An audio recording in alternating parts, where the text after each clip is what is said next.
දෙනාම ඉතාමත්ම ආදරෙන් සහ ගෞරවයෙන් පිළිගන්නවා විකල්ප වෙබ් අඩවිය සහ සමාජ මාධ්‍ය ප්‍රකාශනය සඳහා වූ සාමූහිකය වෙනුවෙන්.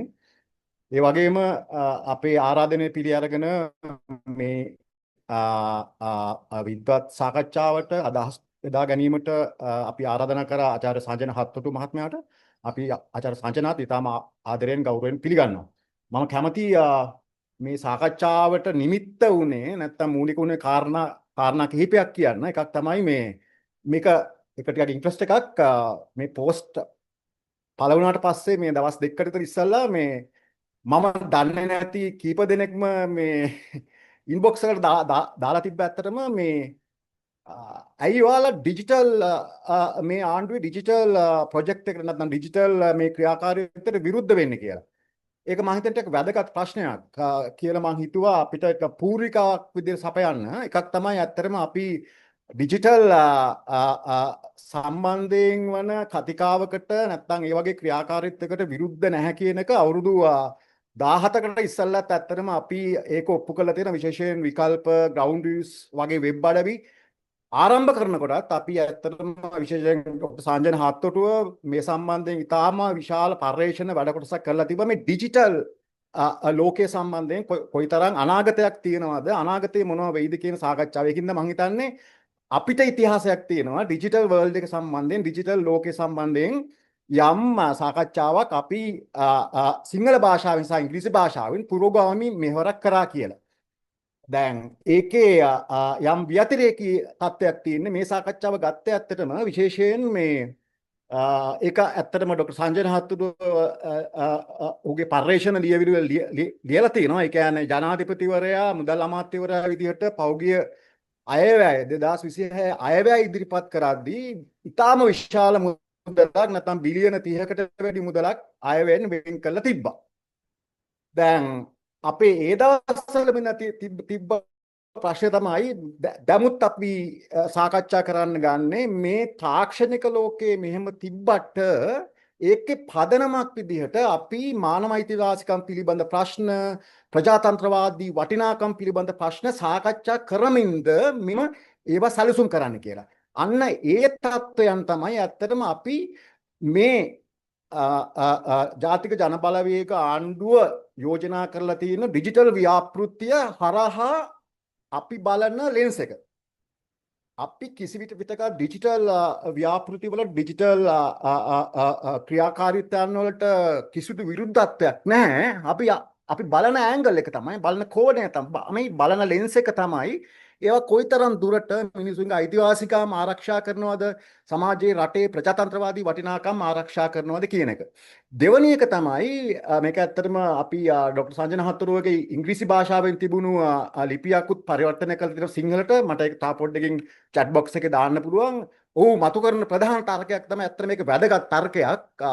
ඔව් මේ සම්බන්ධයෙන් තියෙන සියලු බොහෝ ලියකියවිලි පරිශීලනය කරලා ඒවා ගැන යම්කිසි විවේචනාත්මක වගේම සාධනීය මැදිහත් වීමක් කළා තියෙන. ඒකේ ප්‍රධාන එකක් මම මතු කරන්න කැමතියි. මේක ටිකක් සිංහල භාෂාවෙන් කරන නිසා ඔහු මතු කරන ප්‍රධාන තර්කයක් තමයි මේ ආණ්ඩුවේ ඩිජිටල් ව්‍යාපෘති වල අන්තර්ගතය විශේෂයෙන් භාෂාව තියෙන ඉංග්‍රීසි වලින් විතරයි කියලා. මේ වගේ මිනිසුන්ට ඊටාම වැදගත් තමන්ගේ දෛනික ජීවිතයට, සමාජ ජීවිතයට, පෞල් ජීවිතයට, රටේ ජීවිතයට වැදගත් පරිවර්තනීය මොහොතක ඒවා දේශීය භාෂාවෙන් නැති වෙනකොට මොකක්ද ඇති වෙන තත්ත්වය? මිනිස්සු කොහොමද ඒ ගැන දැනගන්නේ? මිනිස්සු කොහොමද සංවාද කරන්න කියන ප්‍රශ්නය තමයි ඇත්තටම දෙවනි එක විදිහට අපිට මේක මේ වගේ සාකච්ඡාවක් ආරම්භ කරන්න හේතු වුනේ. ඒකට හේතුව තමයි ඇත්තටම දැන් අපි දන්නවා OS එක තිබ්බත් නැත්නම් සේෆ්ටි ඇක්ට් එක ගැන කතා කරා තරම් සිංහල සහ දෙමළ භාෂා විශේෂයෙන් දෙමළ භාෂාවෙන් ඒ ගැන සාකච්ඡාවක් ඇති වුණේම නැහැ. ඒ වගේම මේ වෙනකොට මගේ දැනීමේ හැටියට සිංහල සහ දෙමළ භාෂාවෙන් මේ ආණ්ඩුවේ ඩිජිටල් ව්‍යාපෘතිය ගැන සැලකිය යුතු සාකච්ඡාවක් නැහැ. ඇත්තටම සාකච්ඡාවක් නැති තරම්. අන්න ඒක තමයි තුන්වෙනි එක. හතරවෙනි එක තමයි මේකේ යම් සමාජ ප්‍රගතියක් ප්‍රගමනයක් ගැන අපිට උපකල්පනය කළ හැකි වුණත් අර සාකච්ඡාව නැත්තම් මහජන සාකච්ඡාව නැතිව කොහොමද මේක ඉස්සරහට යන්න කියන ප්‍රශ්නේ තියෙනවා. ඒක නිසා ඒකට මුලපිරීමක් විදිහට අපි විශේෂයෙන් අපේ ක්‍රියාකාරීත්වයන් ගොඩක් වෙලා ඩිජිටල් ප්ලැට්ෆෝම් වල සිද්ධ වෙන නිසා අපි කල්පනා කරා හතරවෙනි කාරණා විදිහට මේ සාකච්ඡාව යම් විදිහකට හරි ආරම්භ කරන්න ඕනේ කියලා. ඒක නිසා තමයි ඇත්තටම අපි ડોક્ટર සංජන හත්තුරුවට ආරාධනා කරේ. මේක තමයි ඇත්තටම මුල පූර්විකාව.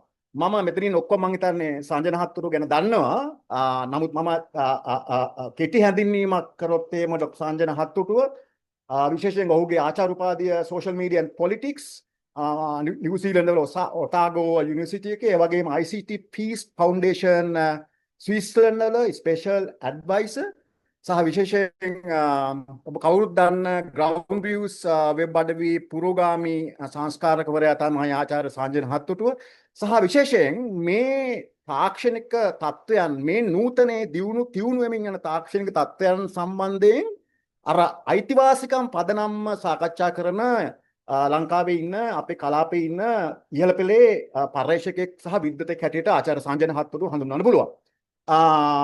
ඒක නිසා අපි මං හිතන්නේ කැමති ආචාර්ය සංජන හත්තුරුවට සිය අදහස් දැක්වීම ඉදිරිපත් කරන්න මං කැමති පොඩි සරල අදහස් දැක්වීම මේ යම් තේරුම් ගැනීමක් එක්කම ડોક્ટર සංජනගේ අදහස් ඉදිරිපත් කරනවා. ඒක තමයි ඇත්තට මේක අර පොඩි මට දාලා තිබ්බාර මේ මගේ යාළුවෙක් මොකද්ද මේ ඩිජිටල් ප්‍රොජෙක්ට් එක කියන්නේ.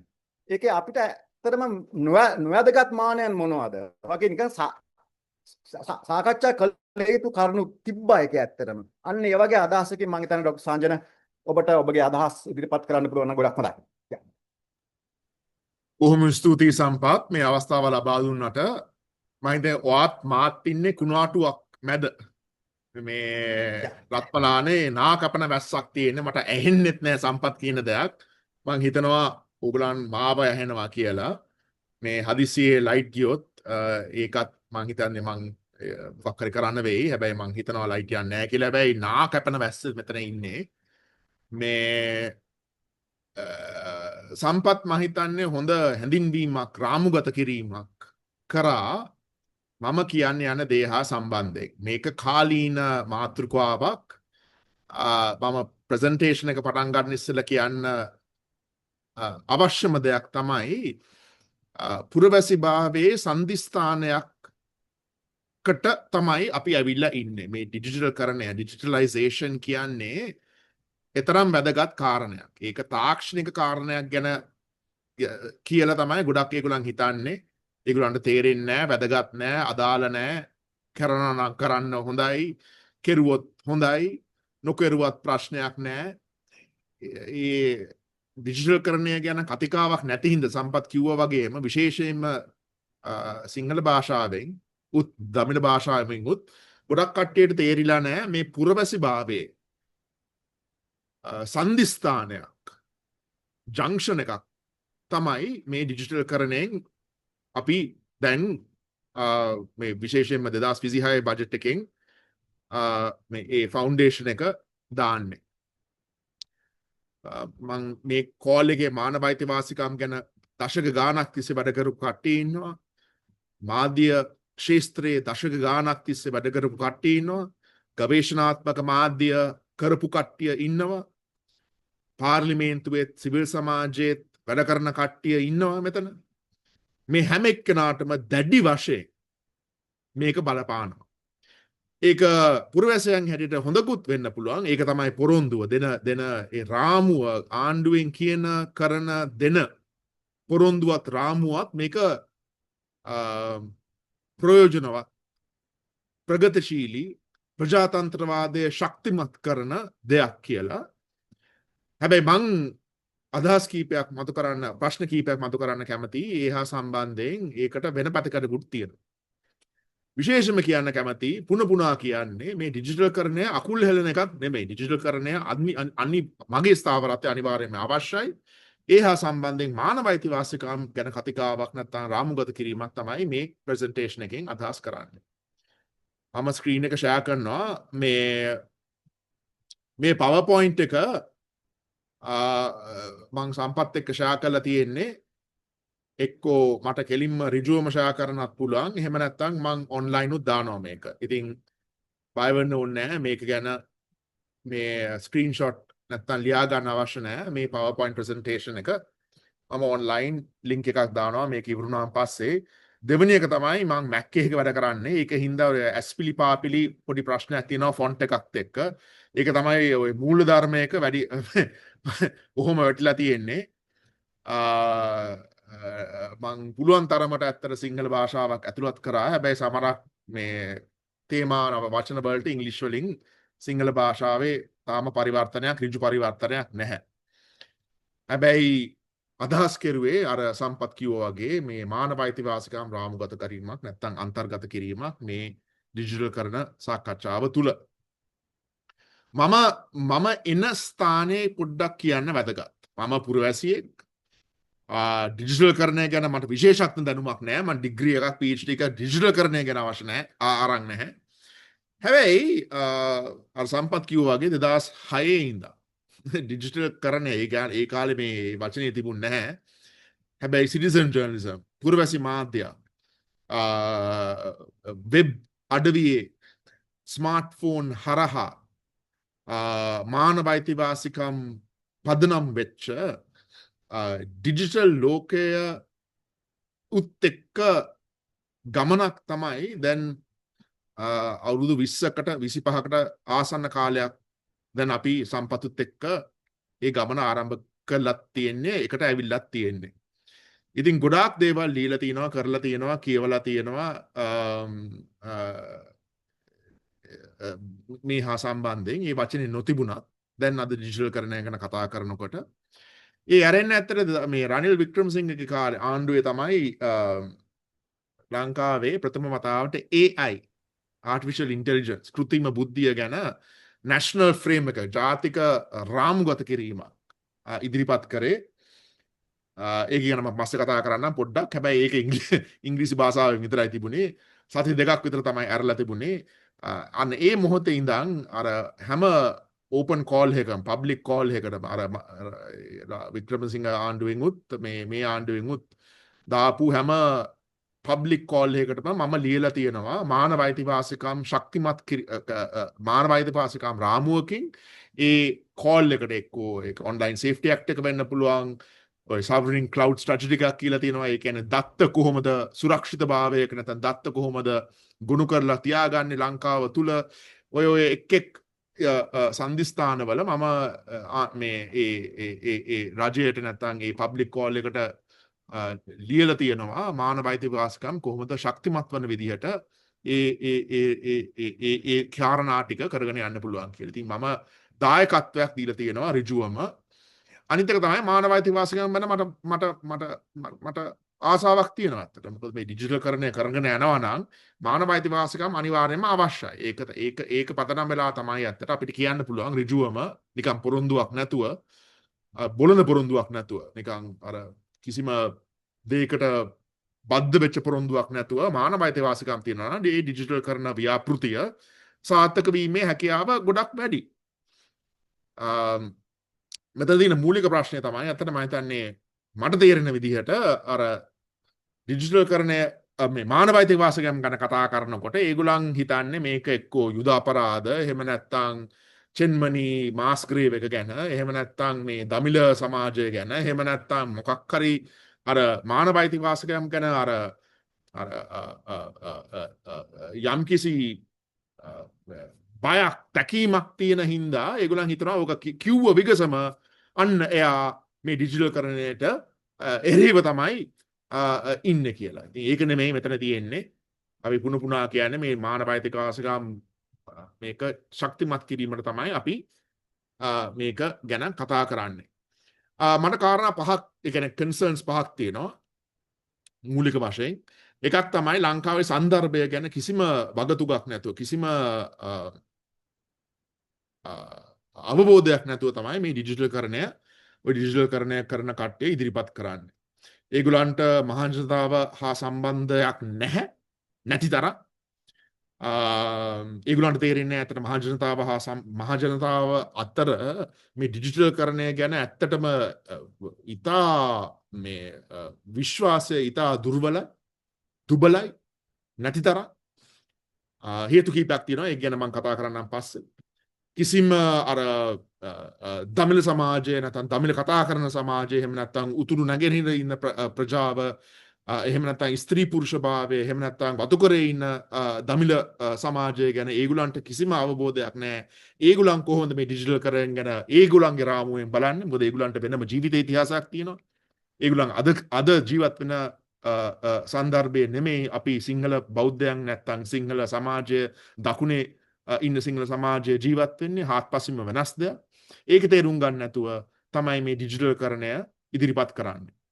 මේ ඩිජිටල් කරණයෙන් යම් මැජික් වගේ අලුත් ලංකාවක් බිහි වෙනවා කියලා.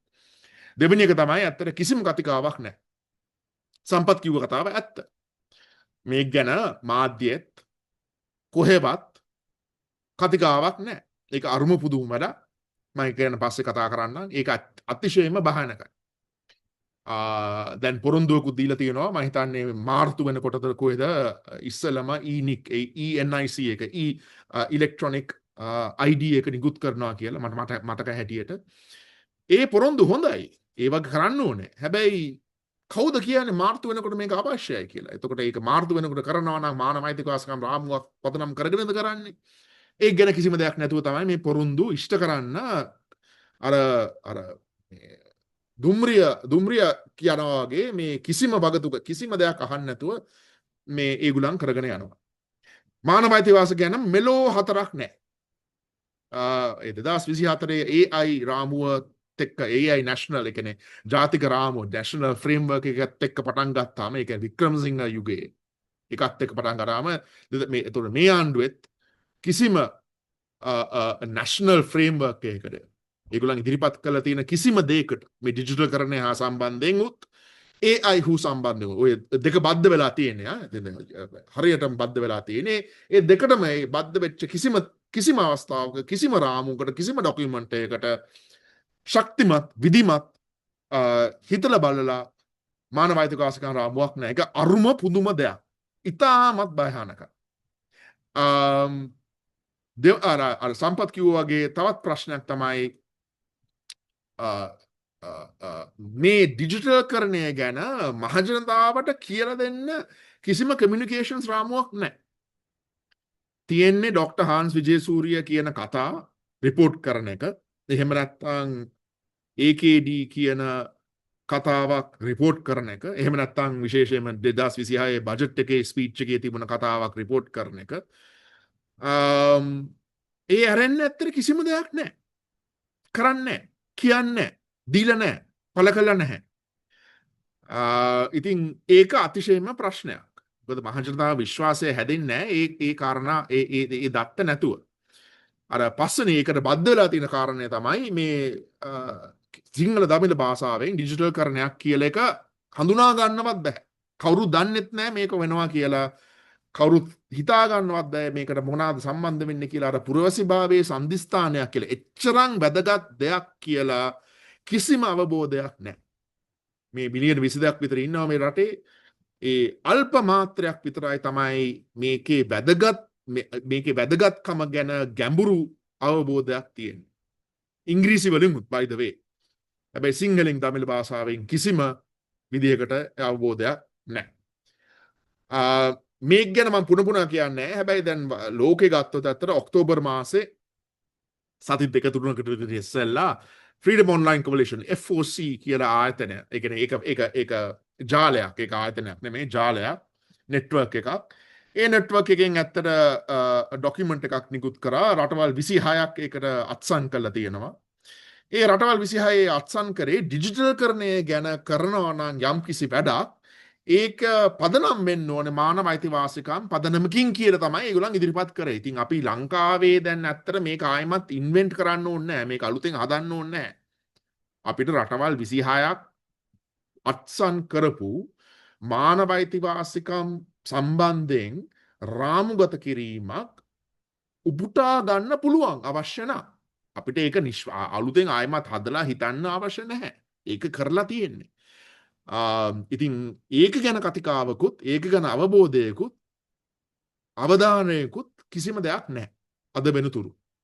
ඉතින් ඒක ඍජුවම කියන්න ඕනේ දෙවනි කාරණය තමයි මේ සති දෙකකට විතර ඉස්සෙල්ලා එකහමාරකට ඉස්සෙල්ලා ග්ලෝබල් නෙට්වර්ක් ඉනිෂියේටිව් කියලා මම ඒකට සම්බන්ධ වෙලා ඉන්නවා.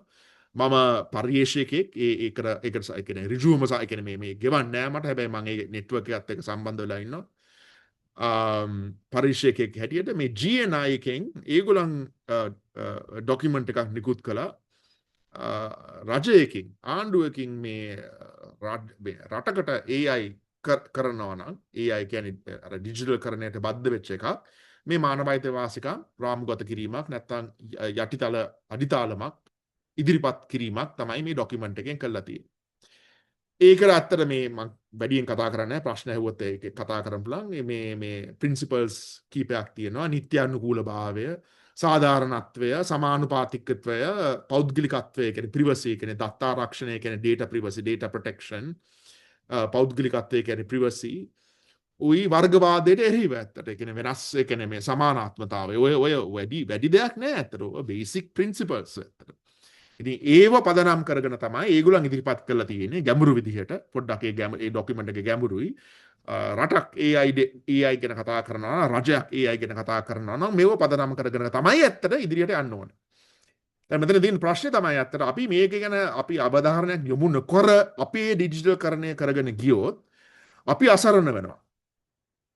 අපි ඩිජිටල් කරණයේ දූපතක් බවට පත් වෙනවා. මොකද අනිත් රටවල් ඇත්තට මේව පදනම් කරගෙන නම් ඒවා ඒ ආර්ථිකමය වශයෙන් නැත්තම් අනිත් රටවල්ත් එක්ක සම්බන්ධ විය හැකි අර මානව අයිතිවාසිකම් රාමුවකින් නම් ඒගොල්ලන් දෘෂ්ටි කෝණයකින් නම් බලන්නේ අපි ඩිජිටල් කරණය කරගෙන ගිහිල්ලා තියෙන මානව අයිතිවාසිකම් අත්හැරලා දාලා නම් එතකොට අර නුදුරු අනාගතේ ඉතා බලපරත ප්‍රශ්නයකට මුහුණ පාන්න සිද්ධ වෙනවා.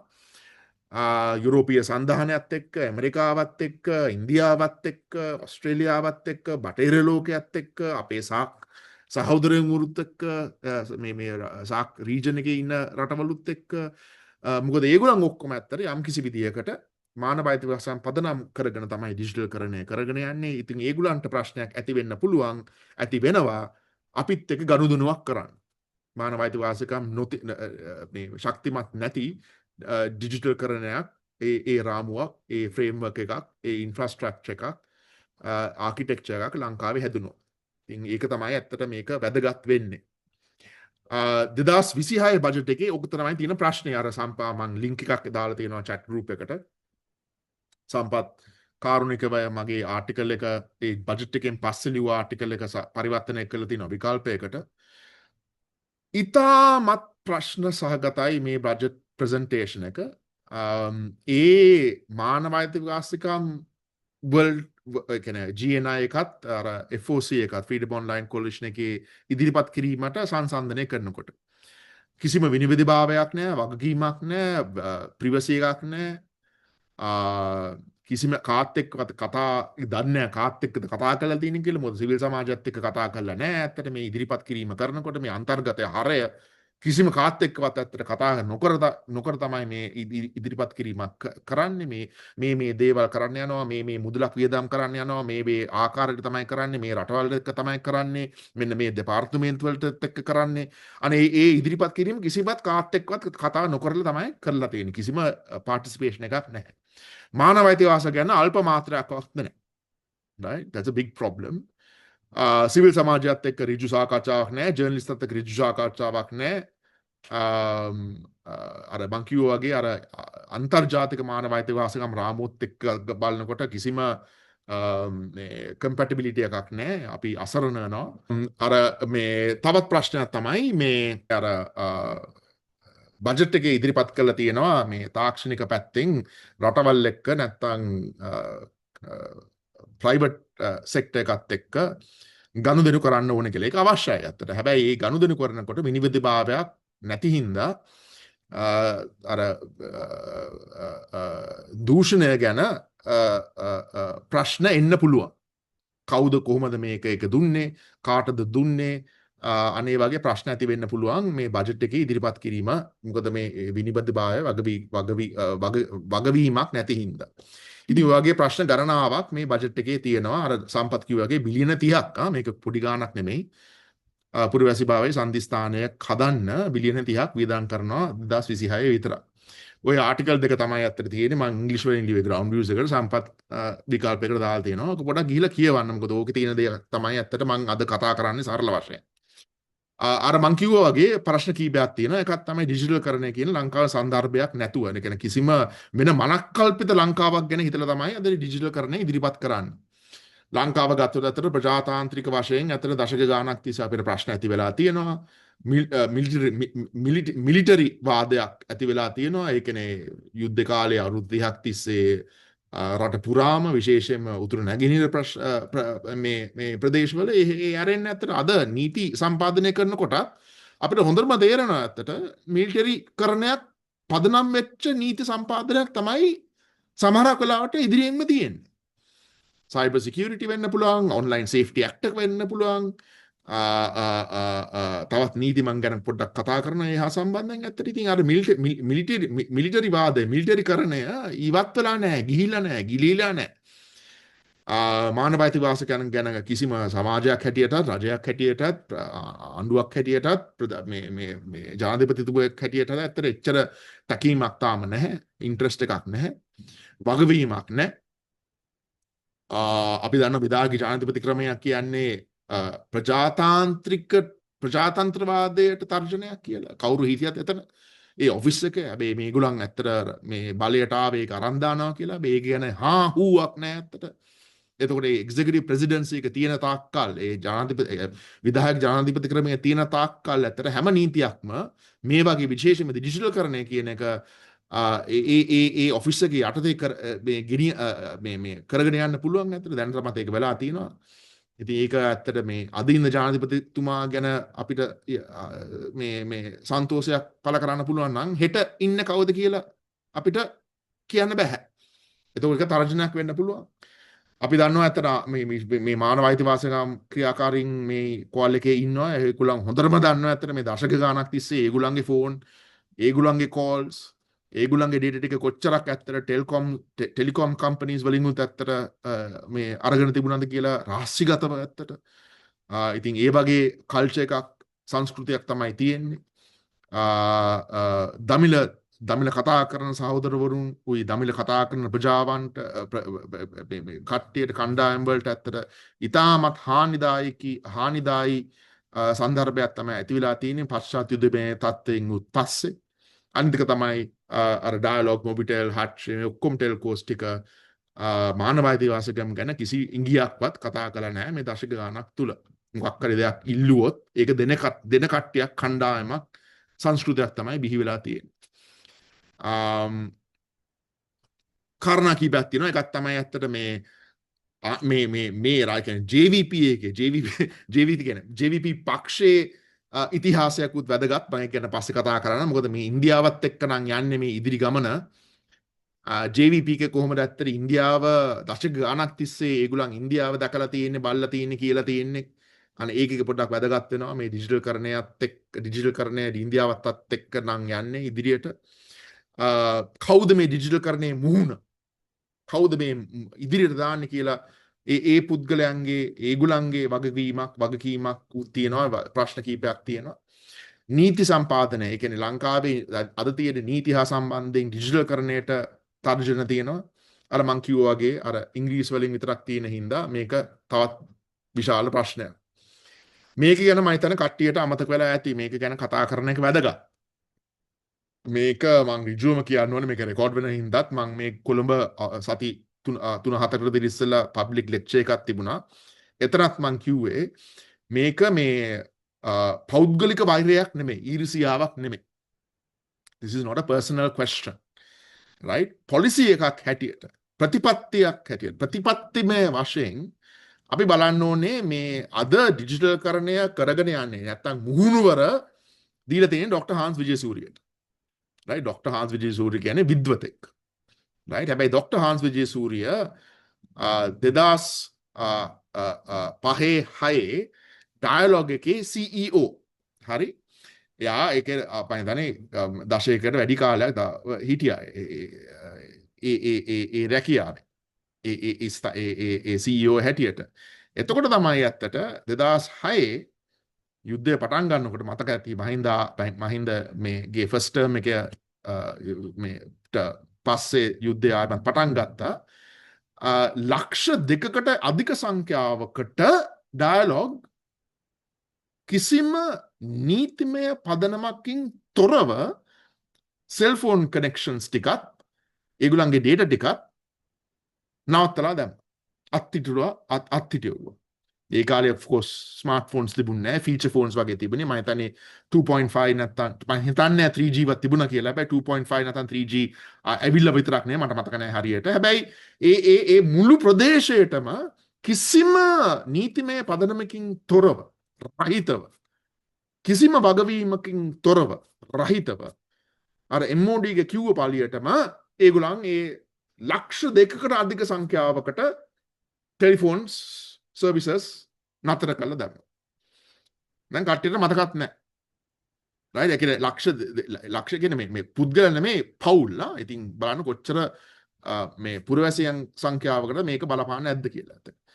ඉතින් දැන් ඒ වගේ පුද්ගලයෙක් තමයි අද අපිට පොරොන්දු වෙන්නේ නෙමෙයි ඩිජිටල් කරණයෙන් ප්‍රජාතන්ත්‍රවාදය ශක්තිමත් වෙනවා කියලා. මං අහන සරල ප්‍රශ්නය තමයි, නැත්නම් ඇසිය යුතු සරල ප්‍රශ්නය තමයි මේ එක්කෝ මහජනතාව හැටියට එහෙම නැත්නම් ජනමාධ්‍යකරුවන් හැටියට ඔබතුමා ඒ කාලේ ඒ වගේ දෙයක් කරා නම් අද කොහොමද අපි ඔබතුමා කියන දේ විශ්වාස කරන්නේ?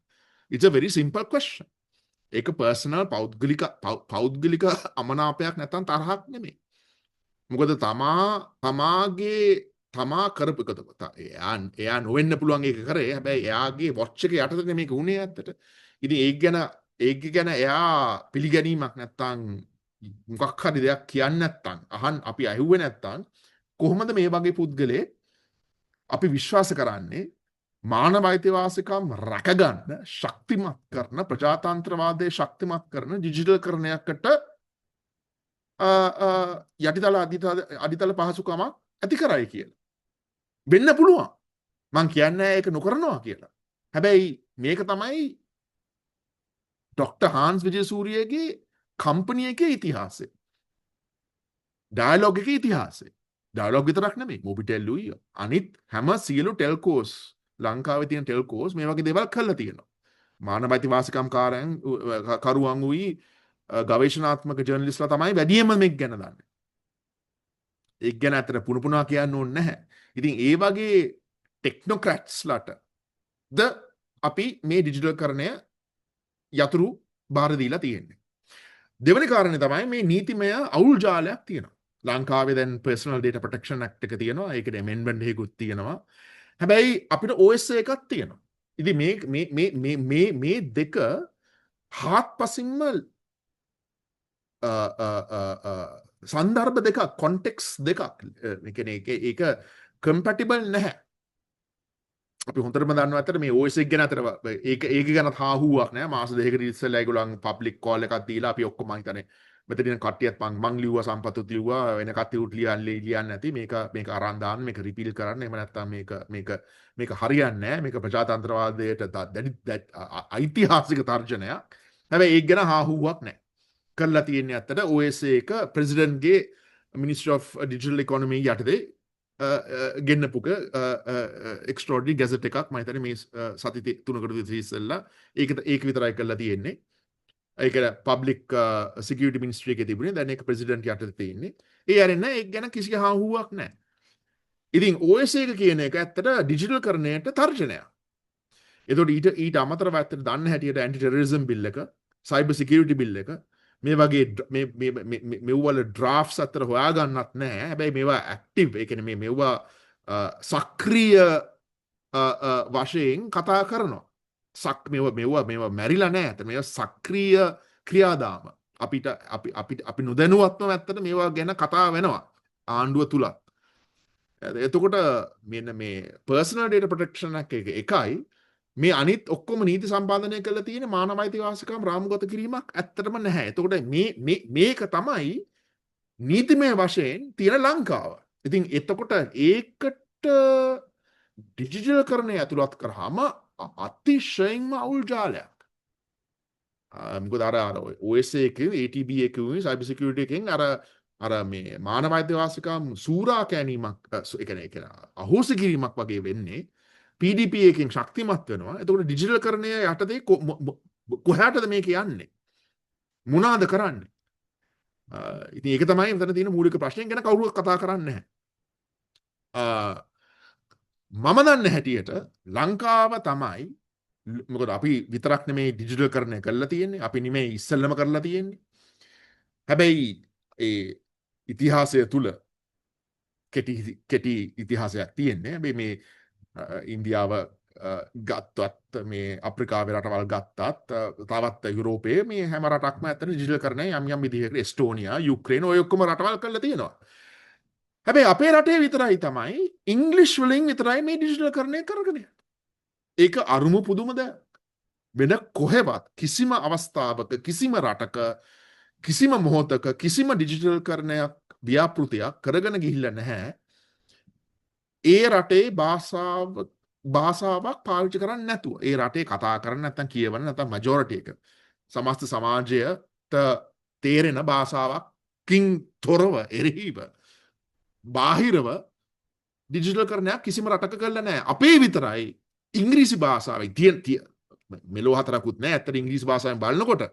හැබැයි කතා කරන කියන හැම දෙයක්ම බජට් ස්පීච් එක හැර මං කියන්නේ AKD ගේ පාර්ලිමේන්තුවේ බජට් ස්පීච් එක හැර ප්‍රතිපත්තිමය වශයෙන් පොලිසි හැටියට දත්ත හැටියට කිසිම දෙයක් නැහැ. ඇස්පිල්ලක් නැහැ. පාපිල්ලක් නැහැ සිංහල භාෂාව. ඒක මං හිතන්නේ අතට වෙබ් එකකින් බලා ගන්න පුළුවන්. 2022 ඉක්ටා එකෙන් නිකුත් කරා රජයේ වෙබ්සයිට් එකක් හදනවා නම් ඒක සිංහල දමිළ භාෂාවෙන් තියෙන්නම ඕනේ කියලා. right? ඒක තියෙන්නම ඕනේ කියලා. ඒක තමයි අතර සමහරක් වෙබ්සයිට්ස් වල ගියාම අර drop down menu එකක් තියෙන්නේ සිංහල ඉංග්‍රීසි ද තමිල්ද කියලා සිලෙක්ට් කරන්න. right? මේක ඉක්ටා එකෙන් ප්‍රමිතියක් හැටියට ගයිඩ්ලයින් එකක් හැටියට තියෙන්නම ඕනේ කියලා මේ රජයේ වෙබ්සයිට් වලට. හැබැයි අද ඩිජිටල් මේ ආර්ථික අමාත්‍යාංශය කියන්නේ මිනිස්ටර් ඒ කියන්නේ මේ ප්‍රෙසිඩන්ට් තමයි ලයින් මිනිස්ටර් මේක ප්‍රෙසිඩන්ට් යටතේ තමයි එන්නේ. ප්‍රෙසිඩන්ට් තමයි ඩිජිටල් කරණයේ ආකෘතිය නිර්මාණය කරන්නේ. ඉතින් යා තමයි boss. right? Doctor Hans Wijesuriya වැඩ කරන්නේ යාගේ ඇඩ්වයිසර් හැටියට. දැන් මේක තමයි ඩිජිටල් කරණයට මූලික this is the central site මූලික සයිට් එක මේක. හැබැයි අර උඩ දකුණු පැත්තේ තියෙනවා ඒ drop down list එකේ සිංහල දමිළ භාෂාව හොයාගන්නවත් නැහැ. ඒ කියන්නේ මේ අපන්ත කරලා දාමු ඇත්තට මේ ડોකියුමන්ට් එකක් තියෙනවා කියලා. ඒ වෙබ්සයිට් එකේ සිංහල දමිළ භාෂාව වෙබ්සයිට් එකවත් හදලා නැහැ සිංහල දමිළ භාෂාවයි. අනිත් ඒවා ඔක්කොම අමතක කරලා දාමුකෝ ඇත්තට. ඉතින් ඕක තමයි තියෙන මූලික ප්‍රශ්නයක්. අනිත් එක තමයි මගේ තර්කය තමයි මං ඉදිරිපත් කරන දෙයක් තමයි අපි 2022 අරගලයේ කිව්ව දෙයක් තමයි මේ සිස්ටම් චේන්ජ් එක. මේ සිස්ටම් චේන්ජ් එකට මූලික කාරණයක් තමයි අර පුද්ගලයන්ගේ පොරොන්දු මත පදනම් වෙච්ච ආණ්ඩුවක් නැත්තම් ආණ්ඩුකරණයක් නෙමෙයි ප්‍රතිපත්තිමය වශයෙන් ආණ්ඩුකරණයක් අවශ්‍යයි කියලා. හැබැයි ඩිජිටල් කරණය තුල වෙලා තියෙන්නේ ඩොක්ටර් හාන්ස් විජේසූරිය කියන දේ එහෙම නැත්තම් අපේ ජනාධිපතිතුමා කියන දේ පදනම් කරගෙන තමයි ඒගොල්ලන්ට ලැබියාවක් ආදරයක් ඡන්දයක් දුන්න හින්දා ඒගොල්ලන්ට අපි ආස හින්දා ඒගොල්ලන් මට අපි අපේක්ෂාව අපේ අපේක්ෂාවන් ඒගොල්ලන්ගේ උරහෙස් මත තියලා හින්දා මොකක් හරි කාරණයක් හින්දා අපි ඒගොල්ලන් කියන දේ විතරක් තමයි පිළිගන්නේ වැදගත් කියලා. ප්‍රතිපත්තිමය වශයෙන් කිසිම දෙයක් නැති වුණාට අද එදා වගේ 22 රාජපක්ෂලාට එරෙහිව එහෙම නැත්නම් එදා තිබුණු ආණ්ඩුකරණයට එරෙහිව ඒ ක්‍රිටිසිසම් එක ඒ දෘෂ්ටි කෝණය ගෙනාව නම් මේ පෞද්ගලික පදනමකින් නෙමේ පොරොන්දු වලින් නෙමේ ප්‍රතිපත්තිමය වශයෙන් තමයි ලංකාව ඉදිරියට කරගෙන යන්න ඕනේ කියලා අද ඩිජිටල් කරණය තුල ඒක සම්පූර්ණයෙන්ම බිඳ වැටලා තියෙනවා. ඒකෙන් අදහස් කරන්නේ නැහැ මම ඩොක්ටර් හාන්ස් විජේසූරියයි AKD අපේ ජනපතිතුමා මේ කුරිරු දූෂිත පුද්ගලයන් කියලා. ඒගොල්ලන් කියන පොරොන්දු ඇත්ත වෙන්න පුළුවන්. හැබැයි කොහොමද අපි පිළිගන්නේ? මොනවාද තියෙන ප්‍රතිපත්ති? සිංහලෙන් තියනවද? දමිළ භාෂාවෙන් තියනවද? හොයාගන්න තියනවද? වෙබ්සයිට් එකක තියනවද? Google එකේ හොයාගන්න පුළුවන්ද? කොහෙද දාලා තියෙන්නේ? මහජනතාවට තේරෙන විදිහට කියලා දීලා තියනවද? සාකච්ඡා කෙරුවට මේ ස්පීචස් දුන්නට බජට් එකේ පාර්ලිමේන්තුවේ මේ වගේ දේවල් කිව්වට අපිට සරල වශයෙන් ප්‍රතිපත්තිමය වශයෙන් මේ ඩොකියුමන්ට් එකක් ආකෘතියක් නිකන් ප්‍රශ්න උත්තර එක පිටුවක ප්‍රශ්න උත්තර පිටුවක් හරි තියනවාද හොයාගන්න. අන්න ඒක නැති හින්දා තමයි කියන්නේ මේක ඉංග්‍රීසි වලින් කියන්නේ පැරසෝෂල් ට්‍රස්ට් එකක් කියලා. මම ඒක අලුත් ඉදිරිපත් කිරීමක්.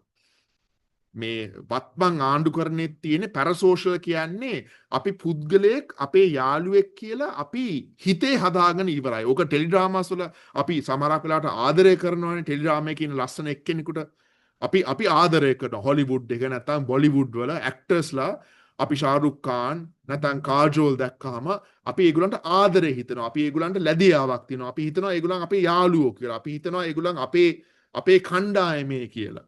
අපේ වගේ කෙනෙක්. අපිත් එක්ක අපි ආදරය කරනවා වගේ අපිටත් ආදරේ කියලා හිතනවා ඇත්තට.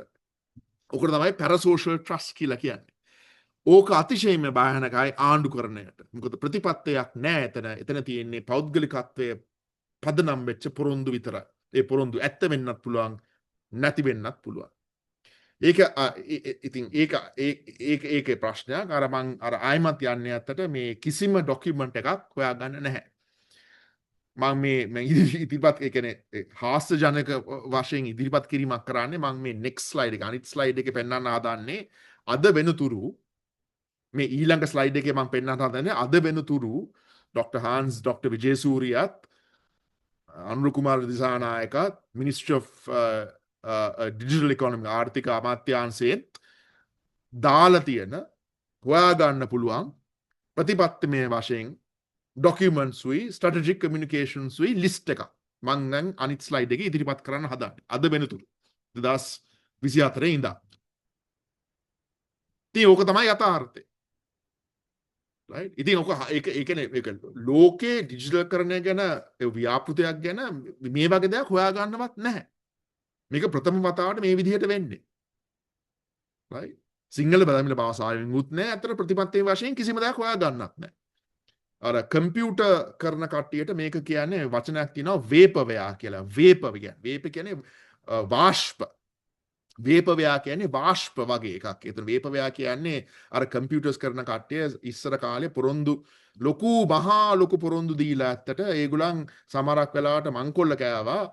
ඒ මුදල් අය කළා ඒ ප්‍රෝග්‍රෑම් එක ගත්ත කට්ටිය හිතුවේ කරන යම්කිසි දෙයක් ලැබෙනවා කියලා. ඒ පොරොන්දු පදනම් කරගෙන. හැබැයි ඒ ප්‍රෝග්‍රෑම් එක ගත්තාන් පස්සේ මෙලෝ හතරක් වැඩ කරන්නේ නැහැ. ඒක තමයි කිව්වේ වේපවයා කියලා. පොරොන්දු විතරක් තිබුණු ප්‍රෝග්‍රෑම් එකක් විකුණලා. අනේ ඒ වගේ තමයි ඇත්තට මේ ඩිජිටල් කරණයත් ඇත්තට යම් කිසි විදිහකට. මොකද කිසිම පදනමක් නැහැ මේ ඉදිරිපත් කරලා තියෙන පොරොන්දු වලට. කිසිම ස්ට්‍රැටජික් ඩොකියුමන්ට් එකක් නැහැ. කිසිම දෙයක් හොයාගන්න නැහැ. අනිත් එක තමයි මේක ලංකාවනේ ඇත්තට. අපි hina වෙනවනේ ඇත්තට එක පැත්තකින් ඇත්තට.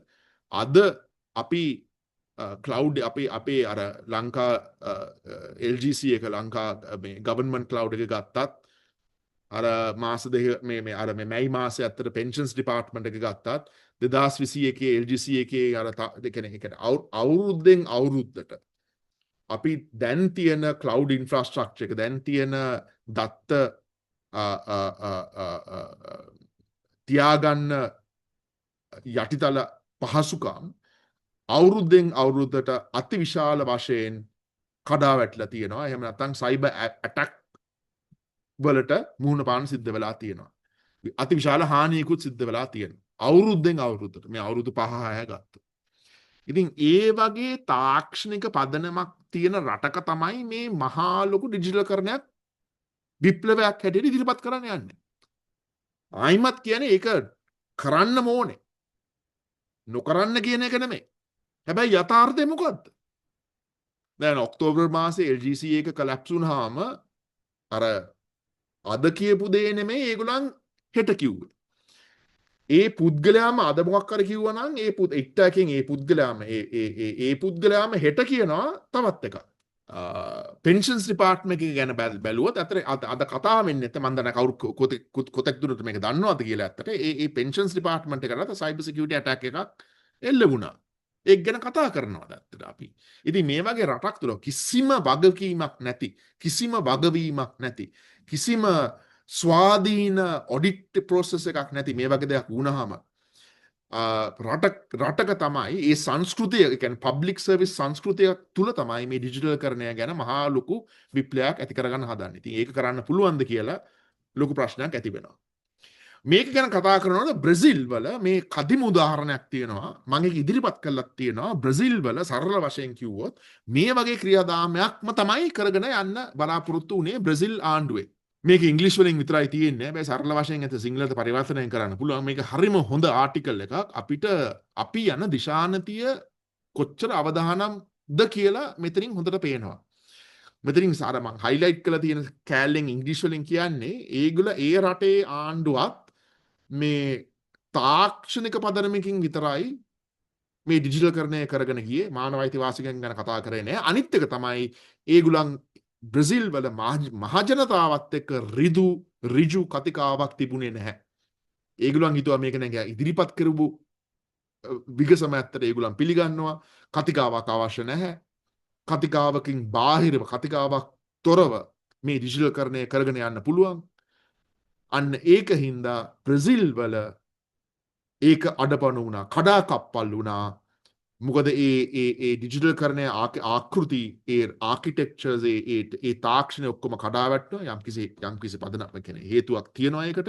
හැබැයි ඊට පස්සේ මහජනතාව විශ්වාසය කඩා වැටුණාන් පස්සේ දුස්තුරුතුරු වලින් ඩිස්ඉන්ෆර්මේෂන් වලින් ඒ ඩිජිටල් කරණයට එරෙහිව කැම්පේන්ස් ගණනාවක් බිහි වුණා. ඒකින් අර මහජනතාව විශ්වාසයේ ඩිජිටල් කරණය හා සම්බන්ධයෙන් එන්නම අඩපණ වුණා. ඉතින් අපි යන දිශානතියත් මේකට බද්ධ වෙලා තියෙන්නේ. මේකට මේ වගේම තමයි අපිත් කරගෙන යන්නේ මේක. ඉතින් අපිට හොඳ පාඩමක් ඉගෙන ගන්න පුළුවන් බ්‍රසීල් වල මොනවාද උනේ අපේ අනාගතයත් මේක වෙයිද කියලා. අන්තිම කාරණා දෙකක් තියෙනවා. සිවිල් සමාජයේ මේ කතිකාවේ නැහැ. මම දන්නවා දුමින්ද මේක අමනාප වෙන්න වේවා. මේ තරහ වෙන්න එපා. හැබැයි මේ මාධ්‍යත් මේ සාකච්ඡාවේ නැහැ. මම සම්පත්ත හැමදෙස්සෙම කියලා තියෙන්නේ ඇත්තට මේ අර national AI framework එකත් එක්කත් අර cloud sovereign strategy එකත් එක්කත් මම හිතන්නේ සිවිල් සමාජයේ කියන්නේ දශක ගාණක් තිස්සේ ඒගොල්ලන්ගේ ජීවිත පුද කළා ජීවිත රිස්ක් කළා ඇක්ටිවිස්ට්ලාත් NGOs CSOs උත් ඒගොල්ලන්ට තේරිලා නැහැ කොතෙක් දුරට මේ ඩිජිටල් කරන සාකච්ඡාව තුල මේ ව්‍යාපෘතිය තුල මේ ආකෘතිය තුල මේ ක්‍රියාදාමය තුල මේ ඉදිරිපත් කළ කරන්න හදන දේ තුල මානවයිතිවාසිකම් වලට කෙතරම් දුරට බලපෑමක් වෙනවද කියලා ඒගොල්ලන්ට මම හිතන්නේ අල්ප මාත්‍රයක්වත් පැහැදිලි වෙලා නැහැ. එතකොට මේක පුරවැසිභාවයේ සම්දිස්ථානයක් විතරක් නෙමෙයි ලංකාවේ රයිට්ස් ඩිස්කෝස් එකට රයිට්ස් පදනමට සම්දිස්ථානයක්. මොකද ඉදිරියේ ඩිජිටල් රයිට්ස් කියන්නේ මානවයිතිවාසිකම්. මානවයිතිවාසිකම් කියන්නේ ඩිජිටල් රයිට්ස්. අපි දැන් යම් කිසි විදියකට අපි කරගෙන මේ දෙපාර්තමේන්තුවකට ගිහිලා භාෂාව හින්දා යම් කිසි දෙයක් කරගන්න බැරි නම් එතන ඒ භාෂාව තියෙන සිංහලෙන් නම් අපිට දමිළ භාෂාව විතරක් නම් පුළුවන් ඒක කරගෙන යන්න බැරි නම් මින් ඉදිරියටත් ඩිජිටල් කරණය හරහා ඒ වගේ භාෂා ප්‍රශ්නයක් ඒ වගේ ගෝත්‍රිකවාදී ආකෘතියක් නම් තියෙන ඩිජිටල් කරණයට එතකොට මානවයිතිවාසිකම් ඉතා විශාල වශයෙන් උල්ලංඝනය වීමේ හැකියාවක් තියෙනවා. එතකොට මේක සිවිල් සමාජයට අතිශයින්ම බලපානවා මානවයිතිවාසිකම් ක්‍රියාකාරීත්වයන්ට ඉතාම වශයෙන් බලපානවා. හැබැයි ඒක ගැන අවබෝධය ඉතා දුර්වල. දෙවෙනි කාරණේ තමයි මේ ජර්නලිස්ට්ලාට මේක තේරිලා නැහැ. ඒගොල්ලන් දන්නේ ඇත්තට මොනවද ඇසිය යුතු ප්‍රශ්න කියලා. ප්‍රශ්න අහන්න නැති හින්දා ඩොක්ටර් විජේසූරියයි ජානදිපතිතුමායි ගවර්න්මන්ට් MPස්ලායි පබ්ලික් ඔෆිෂල්ස්ලායි ඒගොල්ලන් ඕන විදිහට පොරොන්දු දීලා ඕනම විදියක් ඒගොල්ලන් කියලා ඉදිරියට ඒගොල්ලන්ට අවශ්‍ය විදිහට වැඩ කටයුතු කරගෙන යනවා. මොකද අර ඒගොල්ලන්ට අර ප්‍රෙෂර් එකක් නැහැ. ඍජු ප්‍රතිපත්තිමය වශයෙන් ලංකාවේ සන්දර්භයට බද්ධ වූ දේශපාලන මානවයිතිවාසිකම් පදනම් වෙච්ච උත්තරයක් සපයන්න ඍජු ප්‍රශ්න අහන්න නැති හින්දා. So that's a big problem. By the way, මේක opposition MPs ලට මේක අර විපක්ෂයේ ඉන්න MPs ලට බලපානවා right. ඉතින් ඒකත් මම මේ ස්ලයිඩ් එකේ නොතිබුණාට අර ඩිජිටල්කරණය හා සම්බන්ධයෙන් ගැඹුරු ඍජු ප්‍රතිපත්තිමය වශයෙන් මානව අයිතිවාසිකම් පදනමකින් ඇසිය යුතු ප්‍රශ්න අහන්න නැති හින්දා තමයි ඒ රික්තකය තුල මේගොල්ලන් මේ වගේ මේ විදියට ඉදිරියට කරගෙන යන්නේ. So that's a big problem. අන්තිම වශයෙන් කියන්න ඕනේ මේක ඉන්දියාවට එරෙහිව සාකච්ඡාවක් නෙමෙයි. යාර මං පටන් ගන්නකොට කිව්ව අතර JVP එකේ දේශපාලන ඉතිහාසය ගත්තොත් ඉන්දියාවට එරෙහිව පක්ෂයක් තමයි කියන්නේ JVP එක. right? ඒ කියන්නේ මූලාරම්භයෙන් පටන් ගත්තාම 2024න් පස්සේ තමයි හාත්පසින්ම අර බයිලැටරල් රිලේෂන් ඉන්දියාවත් එක්ක ඍජු ශක්තිමත් සම්බන්ධතාවයක් ඇති වෙලා තියෙන මේ ජනාධිපතිතුමත් මෝඩිත් එක්ක. ඒකේ මූලික පුරුකක් ආගිමට කැට කියන්න පුළුවන් ප්‍රධානතම පුරුක කියලා. ඒ බයිලැටරල් රිලේෂන් ඒ රටවල් දෙක එහෙම නැත්නම් ප්‍රයිම් මිනිස්ටර් මෝඩි ප්‍රෙසිඩන්ට් AKDත් එක්ක තියෙන සම්බන්ධයට මූලික ප්‍රධානම පුරුකක් තමයි ඩිජිටල්කරණය. මොකද ඒගොල්ලන්ගේ අර තාක්ෂණය ඒ කියන්නේ ඒගොල්ලන් කියන ඉන්දියාවේ තාක්ෂණය පදනම් කරගෙන තමයි අපි අපේ ඒක ඉංග්‍රීසි වලින් කියන්නේ ටෙක් ස්ටැක් එක කියලා. ඒකේ යටිතල පහසුකම අපි හදන්න යන්නේ ඉන්දියාවේ ආධාර තාක්ෂණය පදනම් කරගෙන. දැන් මෙතන තියෙන ප්‍රශ්නේ තමයි ඒ JVP අර ඉන්දියාවට එරෙහිව තිබුණු JVP එක දැන් හාත්පසින්ම වෙන කතාවක් තමයි කියන්නේ. මම ඒක හොඳයි නරකයි නෙමෙයි මම මෙතන අදහස් කරන්නේ. ඒක හාත්පසින්ම වෙනස් කතාවක්. එතකොට ඒගොල්ලන් පැහැදිලි කරලා දීලා නැහැ. ඇයි අද ඉන්දියාවත් එක්ක මේ ගමන යා යුතුයි? මොකද ඒගොල්ලන්ගේ ටෙක් ස්ටැක් එක විශේෂත්වයක් තියෙනවද? ඇයි වෙනත් රටක් එක්ක යන්න බැරි? ඒගොල්ලන්ට එක්ක යනවා නම් විනිවිදභාවයක් තියෙන්න ඕනේ. ඒගොල්ලන් එක්ක ගිවිසුමක් නැත්නම් MOU එකක් තියෙනවා නම් විනිවිදභාවයක් තියෙන්න ඕනේ. කතිකාවක් තියෙන්න ඕනේ. කතාවක් ගොඩනගන්න ඕනේ. මහජනතාව විශ්වාසය විතරක් නෙමෙයි. ඒගොල්ලන්ගේ පක්ෂය තුල ඒගොල්ලන්ට පක්ෂපාතී කණ්ඩායම් තුල අවිශ්වාසයක් තියෙනවා නම් ඉන්දියාව නැත්තම් පිළිකුලක් තියෙනවා නම් ඉන්දියාව හා සම්බන්ධයෙන් මොකද දශක ගාණක් තිස්සේ හදපු එකක් නෙමේක. ඒගොල්ලන්ද වගකීමක් තියෙනවා. ඒගොල්ලන් කියන්නේ JVP එකට වගකීමක් තියෙනවා. මේක දැන් පැහැදිලි කරලා දෙන්න. හැබැයි ඒගොල්ලන් ඒක කරන්නේ නැහැ. අන්න ඒ රික්තකය තුල අර වර්ගවාදී ගෝත්‍රිකවාදී ඉන්දියාවට එරෙහි කණ්ඩායම් දැන් බිහි වෙලා. right මම නම් කියන්නේ. හැබැයි ඩිජිටල් කරණයට එරෙහිව ඒගොල්ලන් කේසුත් අරන් තියෙනවා. අපි දන්නවා ඇත්තට කවුද මේ කියලා. සිංහල වර්ගවාදීන් තමයි මේක කරන්නේ. අන්න හැබැයි ඒ බීජය පැලවෙන්නත් වැඩෙන්නත් තියෙන පොළොව නැත්තම් පස තමයි මේගොල්ලන්ගේ ස්ට්‍රැටජික් කමියුනිකේෂන් රික්තකය. මේගොල්ලන් කිසිම දෙයක් කියන්නේ නැති හින්දා කරන්නේ නැති හින්දා මහජනතා විශ්වාසය ගොඩනගන්න නැති හින්දා සංජන මං හිතන්නේ ආණ්ඩුවේ ඩිජිටල් කරන ව්‍යාපෘතිය සම්බන්ධයෙන් විධිමත් සහ සංවිධිත හරස්කඩක් ලබා දුන්නා කියලා. ඒක ටිකක් මම කැමති හයිලයිට් කරන්න සංජන මතු කරපු කාරණා කීපයක්. එකක් තමයි මේ විශේෂයෙන් JVP එක ඇතුළු NPP ආණ්ඩුව PT එකත් අහෝසි කරනවා කියලා කිව්වා. දැන් ඒකට වෙන ආලෝකයක් සපයමින් ඉන්නවා. OS එක සම්බන්ධයෙන් එහෙම සංජන කිව්වා වගේ ඇන්ටි ටෙරරිසම් බිල් එකත් එහෙමයි. සහ ඔබ කිව්වා වගේ විධායක ජනාධිපති ක්‍රමයත් එහෙමයි. සයිබර් සිකියුරිටි බිල් එකත් එහෙමයි. තව ඇත්තටම අපි අර උදේ විශේෂයෙන් බලන්න පුළුවන් net FM එකත් එක්ක ලංකාවේ උසස් පොලිස් නිලධාරියෙක් සාකච්ඡාවක් කරා මේ අලුත් නීතියක් අපිට තියෙන එක ගැන කිසිදු සාකච්ඡාවක් ඇත්තටම කොහෙවත් නැහැ. ඒක තමයි සිංහලත් හරිම උත්පාසජනකයි අපරාධයකින් උත්පාදිත දේ පිළිබඳ පනත. සිංහලෙන් කිව්වොත් එහෙම.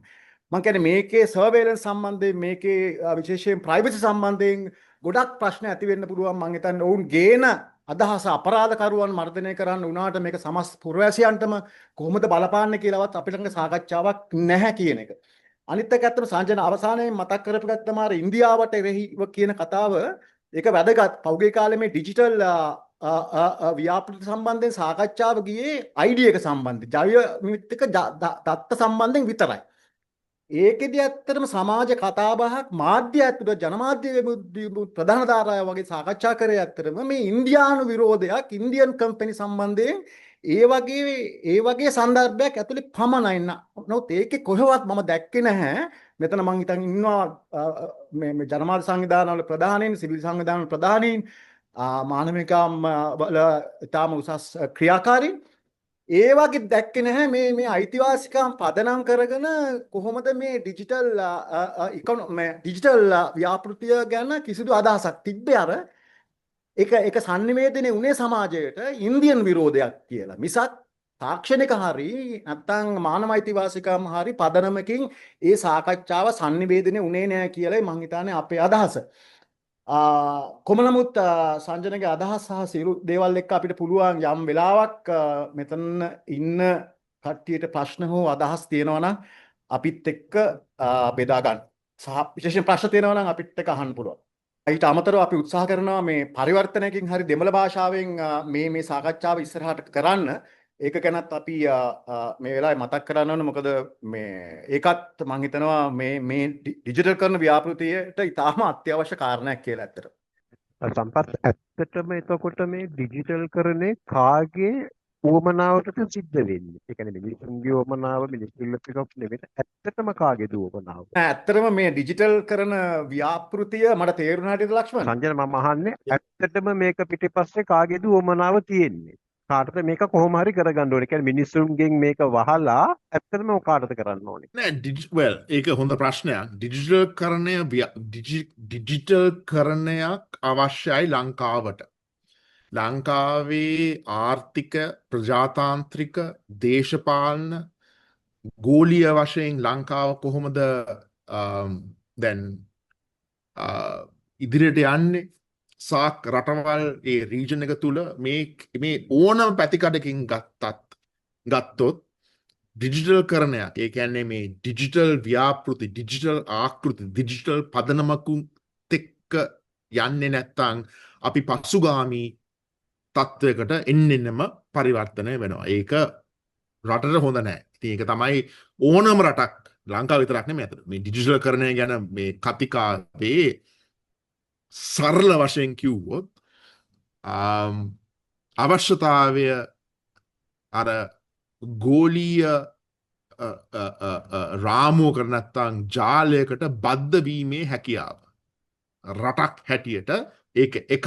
දෙවෙනි එක තමයි රට තුල essential services ඒ කියන්නේ අපේ දෛනික ජීවිතයට අවශ්‍ය දෙයක් කර ගැනීමේ හැකියාවත් ඒකේ efficiency එක ඒ කියන්නේ කරගැනීමේ පහසු කිරීමක් තමයි මේ ඩිජිටල් කරන හරහා කරගෙන යන්නේ. ඒ කියන්නේ බර්ත් සර්ටිෆිකේට් එකක් ගන්න, ඩෙත් සර්ටිෆිකේට් එකක් ගන්න, බස් ටිකට් එකක් ගන්න, රේල්වේ ටිකට් එකක් බුක් කරන්න, පෙන්ෂන් ඩිපාර්ට්මන්ට් එකෙන් පෙන්ෂන් එක ගන්න, අයවැය වාර්තාවක් කියවන්න, සෙන්ට්‍රල් බැංක් එකේ මොකක් හරි දෙයක් ගන්න, බැංකු ගිණුමක් ආරම්භ කරන්න, බැංකු ගිණුමක් වහන්න, ලයිෆ් ඉන්ෂුරන්ස් එකක් ගන්න, ඩ්‍රයිවිං ලයිසන්ස් එකක් ගන්න, අර කාර් එක රෙජිස්ටර් කරන්න, මේ හැම දෙයක්ම පහසු කිරීමක් තමයි කරගෙන ඒක තමයි අවශ්‍යතාවය. උතන දින ප්‍රශ්න තමයි ඒ ඔක්කොම හරි. ඒ ඔක්කොම අපි ඒක ප්‍රශ්නයක් නැහැ. හැබැයි ඩිජිටල් කරණය තුල තියෙනවා තවත් කළුවර පැතිකඩක්.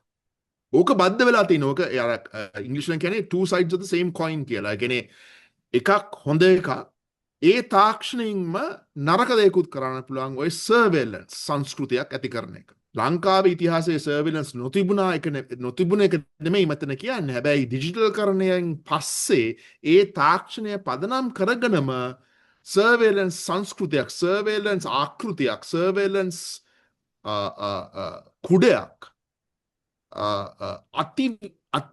ඉතාමත් සූක්ෂම විදියට ශක්තිමත් විදිහට ඇති කිරීමේ හැකියාවක් රජයකටත් මිලිටරියකටත් ඉන්ටෙලිජන්ස් සර්විසස් වලටත් පොලිසියටත් ලබා දෙනවා. ඒක මානව අයිතිවාසිකම් සහ මුලින්ම උල්ලංඝනය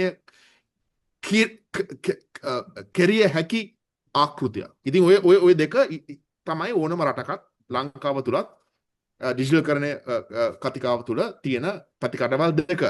ඕක තුල දේශපාලන අවශ්‍යතාවයක් ඇති වෙලා තියෙනවා මම හිතන්නේ මේ මොහොතේ ඉන්දියාවත් එක්ක අපි රියල් පොලිටික් කියලගෙන දැන් ඉන්දියාවට අවශ්‍යලා තියෙනවා ලංකාවත් එක්ක මේ කතිකාව ඉදිරියට කරගෙන යන දැන් ඒගොල්ලෝ MOU එකක් අත්සන් කළා තිනවා ඒ MOU එකේ තියෙන දේ ඇත්තට අපිට කියලා නැහැ ඉන්දියාව කියන්නේ ඇත්තට ඒගොල්ලන්ත් පොරොන්දුවක් දීලා තියෙනවා මේ සම්පත් ඇත්තට මාර්තු මාසයේ ඕපන් ලෙටර් එකක් ජනාධිපතිතුමාට ලිව්වා සිංහල ඉංග්‍රීසි වලින් ඒකට කිසිම උත්තරයක් නැහැ ඒක ඇතුළත් වෙච්ච කාරණයක් තමයි SMD එක හැටියට නෙට්වර්ක් එක හැටියට ඒක ඇතුළත් වෙච්ච කාරණයක් තමයි කරුණා කළා ඒ ඉන්දියාවත් එක්ක ඇති මේ අත්සන් කරපු කිවිසුමේ කාරණා ටික ඉදිරිපත් කරන්න ඕකේ මහ ලොකු රහසක් නෙමෙයිනේ ඇත්තට හැබැයි ඒක කරන්නේ නැතුව තමයි මේගොල්ලන් ඉදිරියට කරන්නේ ඉතින් ඇයි ඒක කරන්නේ නැත්තේ ඉන්දියාවෙන් කියනවා මට පෞද්ගලිකව කියලා තියෙනවා ඇත්තට ඒගොල්ලන්ට කිසිම අවශ්‍යතාවයක් නැහැ කියලා මිලියන අපේ ලංකාවේ මිලියන 22ක් මොකද ඒගොල්ලන්ට බිලියන එකමාරකට වැඩි සංඛ්‍යාවක ඉන්න හින්දා. ඉතින් ඒගොල්ලන් කියනවා බම්බු ගහගන්න කියලා අපිට කිසිම අවශ්‍යතාවයක් නැහැ ලංකාවත් එක්ක ඒගොල්ලන්ගේ අපේ දත්ත ටික ඒගොල්ලන් සූරා ගන්න. හැබැයි ඒගොල්ලන් කියන්නේ ඇත්තට ඒක ලංකාවේ රජයේ වගකීමක් තමයි. ඒක පැත්තකින් ඒක හරි. ලංකාවේ රජයේ වගකීමක් තමයි ඒ ගිවිසුමේ තියෙන දත්ත තොරතුරු ටික පැහැදිලි කරලා නැත්නම් ප්‍රසිද්ධියේ එළිදරව් කරන්න. ඒක ඒගොල්ලන් කරන්නේ නැහැ. මොකක් හරි හේතුවක් තියෙනවා ඇති. හැබැයි ඒක කරලා නැහැ. කරන්නෙත් නැහැ. කිරීමට හැකියාවකුත් නැහැ කියලා තමයි දැන් අදහස් වෙන්නේ. ඉතින් ඒක කරන්නේ නැතුව ඉදිරියට කරගෙන යනවා කියන්නේ මේකට යම්කිසි දේශපාලන හේතුකුත් ඇති. මේක කඩිනමින් කරගෙන යන්න. ඉතින් ඒකෙන් අපිට උපකල්පනය කරන්න පුළුවන් මේ 2028-29ට ඉස්සෙල්ලා ඩිජිටල්කරණය පදනම් කරගෙන තමයි යම්කිසි විදිහකට අපි උපකල්පනය කරන්න පුළුවන් AKDටත් රජයටත් අවශ්‍යලා තියෙන්නේ රටේ ආර්ථිකය සකසා ගන්න. ඒ ඩිජිටල්කරණය ෆවුන්ඩේෂන් එක පදනම් කරගෙන තමයි ඒගොල්ලන්ට අදහසක් තියෙන්නේ මේ රටේ IMF එක තුල නැත්තම් ඊට බාහිරව නැත්තම් යම්කිසි විදිහකට මේ රටේ ආර්ථිකය මොකද ඔක ඩිජිටල් ඉකොනොමි මිනිස්ට්‍රි එක යටතේ වැටෙන්නේ ඇත්තට ඉතින් ඒගොල්ලන් ආර්ථිකමය මේ දෘෂ්ටි කෝණයෙන් තමයි වැඩියෙන්ම බලන්නේ. ඒක හොඳටම තේරෙනවා. මොකද ඒ මෝඩ් එක මිනිස්ට්‍රි ඔෆ් ඩිජිටල් ඉකොනොමි එක යටතේ තමයි ඩිජිටල්කරණය කරගෙන යන්නේ. right ඉතින් ඒක තමයි අපි කියන්නේ මේ මානව අයිතිවාසිකම් නැති කතිකාවක් ඉතාමත් භයානකයි කියලා. මොකද ආර්ථිකමය වශයෙන් මේක නිකන් කරගෙන යන්න බෑ. හැබැයි ඒක තමයි මම හිතන්නේ ඒගොල්ලන්ට තියෙන අවශ්‍යතාවය. ඒක හොඳටම තේරෙනවා ඇත්තට. මේකට ආර්ථිකයේ රාමුවකින් විතරයි. ඒ කියන්නේ මැක්‍රෝ ඉකොනොමික්. ඒ කියන්නේ රටේ දල ජාතික ආදායමක් වැඩි කරන එකක්. එහෙම නැත්නම් රටේ ආර්ථිකය කියන්නේ ෆොරින් ඩිරෙක්ට් ඉන්වෙස්ට්මන්ට් එකක් බලාපොරොත්තු වෙන දෙයක් හැටියට තමයි මේගොල්ලන් ඩිජිටල්කරණය මම හිතන්නේ ඒගොල්ලන්ගේ දෘෂ්ටි කෝණයෙන් බලන්නේ. ඉතින් ඕක ඇත්තට මං කියන්නේ ඒක හොඳ නෑ කියලා. හැබැයි ඒක විතරක් නෙමෙයි. ඒක විතරක් පදනම් කරගෙන යන්න බෑ ඩිජිටල්කරණයක්. ඒක කරගෙන ගියොත් අතිශයින්ම භයානක තත්වයකට සිවිල් කියන්නේ මේ මානව අයිතිවාසිකම් රාමුවකින් බැලුවොත් අපි වැටෙනවා. බ්‍රසීලිය වගේම තවත් ඊට වඩා හාත්පසින්ම ඊට තවත් භයානක තැනකට යන්න ඊට ප්‍රස්තාව තියෙනවා. ඉතින් ඕක තමයි ඇත්තට කියන්නේ ඒක මගේ පොඩි දිග උත්තරයක් කෙටි සරල උත්තරයක් නැහැ. අපිට උපකල්පනය කරන්න විතරයි පුළුවන්. හැබැයි දන්න දත්ත හැටියට ඕක තමයි මට තේරෙන විදිහට ඕගොල්ලන් මේ අස්සෙක් දුවනවා වගේ මේක පොරොන්දු දීලා මේක ඉදිරියට කරගෙන යන්නේ කිසිම අර ප්‍රතිපත්තිමය වශයෙන් ෆවුන්ඩේෂන් එකක් නැතුව. ඔව් දුමින්ද.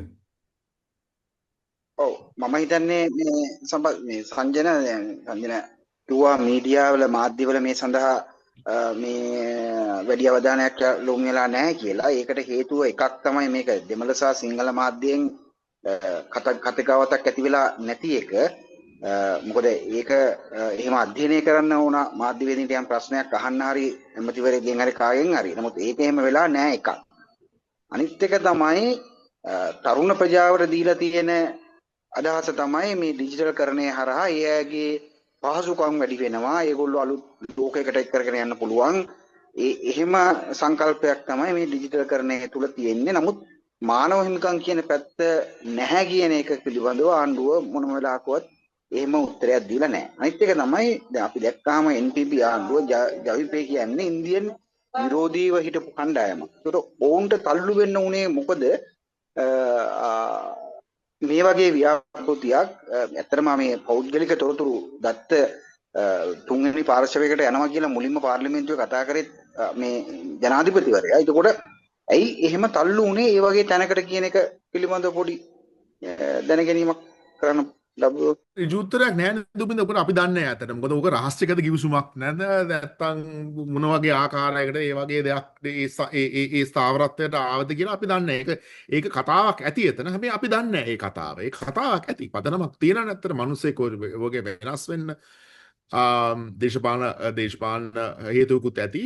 තවත් හේතු තියෙන්න පුළුවන්. හැබැයි අපි පුනපුනා කියන්නේ ඇත්තට ඒ වගේ මහා ජනතාව අවිශ්වාසය උයි ඉන්දියාවට එරෙහිව ජවිපෙත් එක්ක තියෙන ඉන්න කණ්ඩායමුත් ඉන්නේ ඉන්දියාවට එරෙහිව මතිමතාන්තරයකට නම් ඒගොල්ලන්ට වගකීමක් තියෙනවා විශේෂයෙන්ම ආණ්ඩුවක් හැටියට විනිවිද භාවයකින් ඉදිරියට කරගෙන මේ දෙයක් කරගෙන යන්න ඇත්තට. ඉතින් ඒකත් නැතුව රහස්‍යගත පදනමකින් MOUs තියෙනවා පදනමකින් මේක ඉදිරියට කරගෙන යනවා නම් ඒක අතිශයම විශාල ප්‍රශ්නයක්. දෙවෙනි එක තමයි මම හිතන්නේ ඉන්දියාවේ පැත්තෙන් බැලුවොත් ඒගොල්ලන්ගේ සිංහලෙන් සම්පත් කොමෙන් ජියෝ ස්ට්‍රැටජිකලි කරනවා කියන්නේ අර කියන්නේ භූදේශපාලන ඉන්දියාවේ දෘෂ්ටි කෝණයෙන් භූදේශපාලන දෘෂ්ටි කෝණයෙන් බැලුවොත් දකුණු ආසියාතික භූදේශපාලන දෘෂ්ටි කෝණයෙන් බැලුවොත් ඉන්දියාව තමයි ඉදිරියෙන් වෙන රට. න්‍යෂ්ටික බලයක් නේ ඇත්තට. න්‍යෂ්ටික බලය ආයුධ තියෙන රටක් තමයි ඉන්දියාව. එතකොට දකුණු ආසියාතික භූගෝලීය දාර්ශනිකයෙන් බැලුවොත් ඒගොල්ලන්ට ඉතාමත් ප්‍රයෝජනවත් වෙනවා ඒගොල්ලන් දන්න තාක්ෂණයක් පදනම් කරගෙන ඒගොල්ලන්ට වටින රටක්. ඒ කියන්නේ වටින කියන එක භූගෝලීය වශයෙන් ආදරයක නෙමෙයි මම කියන්නේ මේක දේශපාලන වශයෙන් වටින රටක් ඒ තාක්ෂණය පදනම් කරගෙන ඩිජිටල් කරන ව්‍යාපෘතියක් කරගෙන යනවා. මම එතනින් කියන්නේ කරුණාකරලා තේරුම් ගන්න එපා. ඒගොල්ලන්ට මේ සීක්‍රට් අදහසක් තියෙනවා කියලා අපේ දත්ත තොරතුරු සූරා කරන. ඒක නෙමෙයි මම කියන්නේ. වෙන්නත් පුළුවන්, නේන්නත් පුළුවන්. කවුද දන්නේ? ඒක හින්දා තමයි අපි පුනපනා කියන්නේ මේ MOU එක අතිශයින්ම වැදගත් කියලා. හැබැයි ඒගොල්ලන් මම හිතන්නේ ඒගොල්ලන් කියන්නේ අපිට ඒක තාක්ෂණික පැත්තෙන් ඇත්තට ඒක හරයක් තියෙනවා. ඒකට මොකද ඒගොල්ලන් අපේ මිලියන 22ක් කියන්නේ මුම්බායි නගරයේ ඉන්න ජනගහනයට අඩු ජනගහනයක්. ඉතින් ඒගොල්ලන්ට කිසිම වැදගත්කමක් නැහැ ලංකාවේ පෞද්ගලික තත්ත්ව සූරා කරන එක. ඒගොල්ලන්ට කිසිම ප්‍රයෝජනයක් නැහැ. මෙලෝ හතරක ප්‍රයෝජනයක් නැහැ. ඒක ගැන ඇත්තට විනිවිද භාවයක් තියෙන්න ඕනේ. හැබැයි ඒක ඒගොල්ලන්ගේ පැත්තෙන් බැලුවාම දැන් අරගලෙන් පස්සේ ඒගොල්ලන් ජයශංකයි PM මෝඩි අති විශාල වශයෙන් ආර්ථික වශයෙන් අපිට උදව් කළා දීලා තියෙනවා. ඒගොල්ලන් පැහැදිලිවම කියලා දෙක ඇත්තනේ. ඒක ඇත්ත කියලා පිළිගන්න ඕනේ. බෙහෙත් දීලා තියෙනවා. ඉතින් ඒගොල්ලන්ට අවශ්‍යතාවයක් ඇති වෙලා තියෙනවා. ඇති මේ ලංකාවේ ඩිජිටල් කරන ව්‍යාපෘතිය කඩිනමින් ඉදිරියට කරගෙන යන්න. රයිට් මං කියන්නේ එතනින් පීඩනයක් තියෙනවා කියලා. අපි දන්නේ නැහැ. පීඩනයක් තියෙනවා කියලාම අපිට කියන්න බෑ. හැබැයි යම් කිසි විදිහකට පීඩනයකුත් ඇති. මොකද ඒගොල්ලන්ගේ අර පේෂන්ස් එකත් කියන්නේ ඒගොල්ලන් මේ අවුරුදු 10ක් 20ක් බලාගෙන ඉන්නේ නෑනේ ඇත්තට. මේ තාක්ෂණයක් දියුණුවනවා. ඒගොල්ලන් කියලා තියෙනවා නම් ඇත්තට මේ වගේ දෙයක් කරන්න අපි උදව් කරන්නම් කියලා. ඒගොල්ලන් දශක ගාණක් තිස්සේ බලන් ඉන්නේ නැහැ. එතකොට මේ 2029ට ඉස්සෙල්ලා මේක කරන්න ඕනේ කියලා දේශපාලන හේතුවක් තියෙනවා ලංකාවේ.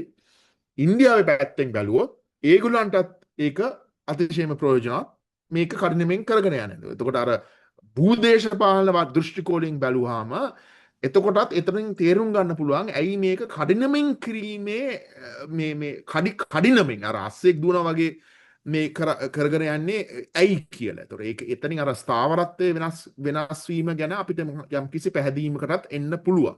හැබැයි ඇත්ත කතාව අපි හරියට දන්නේ නැහැ. හැබැයි ඒක මම කියන්නේ ඇත්තට ඒතර නෙමෙයි තියෙන ප්‍රශ්නේ. ඒක ගැන අපිට කියන්නේ තව පැය ගාණක් කතා කරන්න පුළුවන්. මේ සුමාන ගාණක් මාස ගාණක් අවුරුදු ගාණක් කතා කරන්න පුළුවන්. හැබැයි මෙතන තියෙන මූලික ප්‍රශ්නේ තමයි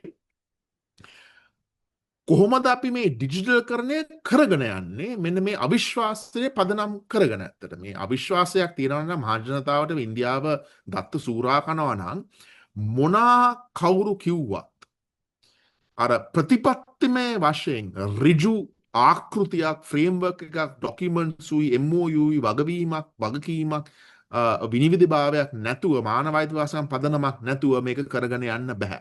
අන්න එතන තමයි තියෙන ප්‍රශ්නේ. ඒක තමයි මම කියන්නේ ඉතින් මේක වැදගත් කියලා. අයින්ද සංජන මේ බාධාවක් කරනව නෙමෙයි.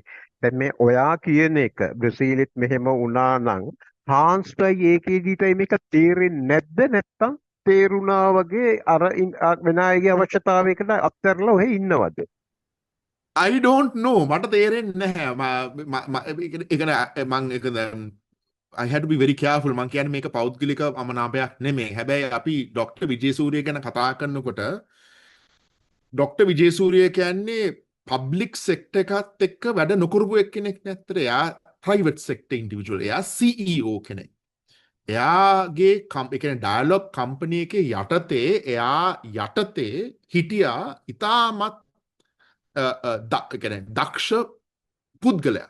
ඒ ගවර්නන්ස් ඒ කියන්නේ ඒ ප්‍රතිපත්තිමය වශයෙන් ඒ දේ කරන්න එක්කෝ ඒ ජාලය ශක්තිමත් කරන්න, එහෙම නැත්නම් ටෙලිකොම් ටවර්ස් දාන්න, එහෙම නැත්නම් 4G 5G ඉදිරිපත් කරන්න, අන ඒ වගේ කරන්න එයා නෙමෙයි හැමදේම කරේ ඇත්තට. එතකොට එයා කිව්වහම හැබැයි හැම එකක්ම එයාගේ ඉන්ස්ට්‍රක්ෂන් එක පදනම් කරගෙන එයානේ CEO.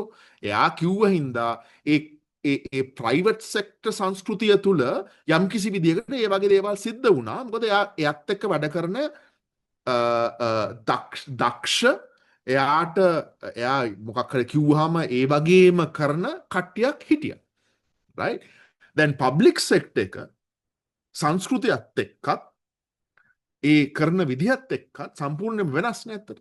අපි දන්නවනේ ඇත්තට ඕනම රටකත් ලංකාවෙත් විශේෂයෙන්ම ඇත්තට. එතකොට එයාට විතරක් මේ ව්‍යාපෘතිය කරගෙන යන්න බෑ. හැබැයි එයා විතරයි මුහුණක් හැටියට ඉදිරිපත් කරන්න හැමතිස්සෙම ඇත්තට. එයාත් එක්ක වැඩ කරන කට්ටියක් නෑනේ, අහලවත් නෑනේ ඇත්තට. අවුරුද්දකට ඉස්සෙල්ලා ඇත්තට අර මම හිතන්නේ එක ෆොටෝ එකක් තිබුණා. ඒ ඔක්කොම පුරුෂයන් හිටියේ. මේ මම හිතන්නේ ට්විටර් එකේ නාලක ගුරුවර්ධන වගේ කට්ටිය ඇහුවා ඇයි මේ ගැහණු එක්කෙනෙක්වත් නැත්තේ? ඇයි සිංහල නෙමෙයි මේ ඇයි දමිළ නැත්තම් මුස්ලිම් එක්කෙනෙක්වත් නැත්තේ? ඉතින් ඒ කාලේ හර්ෂ පුරුසිංහ කිව්වා. හර්ෂ පුරුසිංහ දැනුත් අයින් වෙලා තියෙනවා. හැබැයි ඒ කාලේ හර්ෂ පුරුසිංහ හාන්සක වැඩ කරකට හිටියේ. ඒක කිව්වා නෑ ඒක අපි පිළිගන්නවා. දමිළ සිංහල ස්ත්‍රී කෙනෙකුත් අපි මේ බඳවා ගන්නවා. හැබැයි ඒගොල්ලන් කොහෙද කියලාවත් හොයාගන්න නෑ අද. ඉන්නවා ඇති. හැබැයි කොහෙද කියලාවත් හොයාගන්න නැහැ. ඒතකොට හාන්ස් විජේසූරිය විතරයි, ඩොක්ටර් විජේසූරිය විතරයි මේකේ මුහුණුවර. හැබැයි එයාගේ ඒ මුහුණුවර තිබුණට එයාට බලයක් නැහැ. එයා චීෆ් ඇඩ්වයිසර් right? ඉන්දියාවේ මේක කරනකොට මෝඩි යටතේ ආධාර ප්‍රොජෙක්ට් එක කරපු එක්කනාට නීතිමය බලයක් තිබුණා යම් දේවල් කරන්න. ඒ නීතිමය රාමුවක් තිබුණා. ඒ නීතිමය රාමුව තුල තමයි ඒ තනතුරු ඇති කරලා තිබුණේ. මට නම මතක නැහැ. ඒ ආධාර ප්‍රොජෙක්ට් එක කරන මේ හසුරූපු එක්කෙනා. හාන්ස් විජේසූරිය චීෆ් ඇඩ්වයිසර් කෙනෙක් විතරයි. කිසිම නීතිමය වශයෙන් බලතලයක් නැහැ. ඉතින් එයා මොකක් කර දෙයක් කිව්වට බම්බු ගහ ගන්න කියලා කිව්වොත් අර පබ්ලික් සෙක්ටර් සංස්කෘතිය තුල මොකක්වත් වෙන්නේ නැහැ. මොකක්වත් කරන්න බෑ. ඉතින් එතන ප්‍රායෝගික ප්‍රශ්නයකුත් ඇති වෙන්න පුළුවන්. අත මම හිතන්නේ ඒ වගේ තියෙනවා. අවුල් ජාලයක් තියෙනවා එතන. එයා මොනා කිව්වත් පොරොන්දු දුන්නත් කරන්න කට්ටිය නැත්තම්, දක්ෂ කට්ටිය නැත්තම්, මේක ගැන හදාරපු කට්ටිය නැත්තම් මේක අති විශාල විප්ලවයක්. මේක රැඩිකල් චේන්ජ් එකක්. ඉතින් ඒ වගේ දෙයක් කරන්න කණ්ඩායමක් නැත්තම් එයත් අසරණ වෙලා ඉන්නවා කියලා අපිට උපකල්පනය කරන්න පුළුවන්. හැබැයි ලක්ෂ්මණ අහුව ප්‍රශ්නෙට මට ඍජුත්වයක් නැහැ.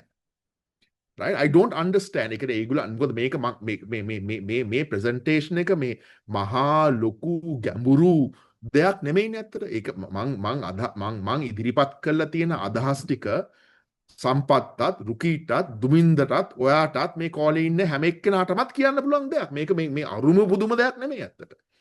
right? ඉතින් මේක තේරුම් ගන්න පුළුවන් ඕනම එක්කෙනෙකුට. හැබැයි ඇයි ඒක තේරුම් නොගන්නේ? ඇයි ඒක ඒ විදිහට කරන්නේ නැත්තේ කියලා එක ප්‍රශ්නයක්. හැබැයි මම අන්තිම වශයෙන් කියන්න ඕනේ මං හිතන්නේ දැන් මං සුමාන 4කට දිරිසෙලා ICS එකේ කතා කරා. ඊට පස්සේ ඇත්තට ඒ කතාවේ අපි 4 දෙනෙක් කතා කරා. මේහා සම්බන්ධ මේ වගේම කතාවක් ඉංග්‍රීසි වලින් ගියේ. ලංකාවේ ප්‍රථම වතාවට ඒ වගේ දෙයක් වුණේ. ඒ රිපෝට් එක ගිහිලා තියෙනවා හාන්ස්ට.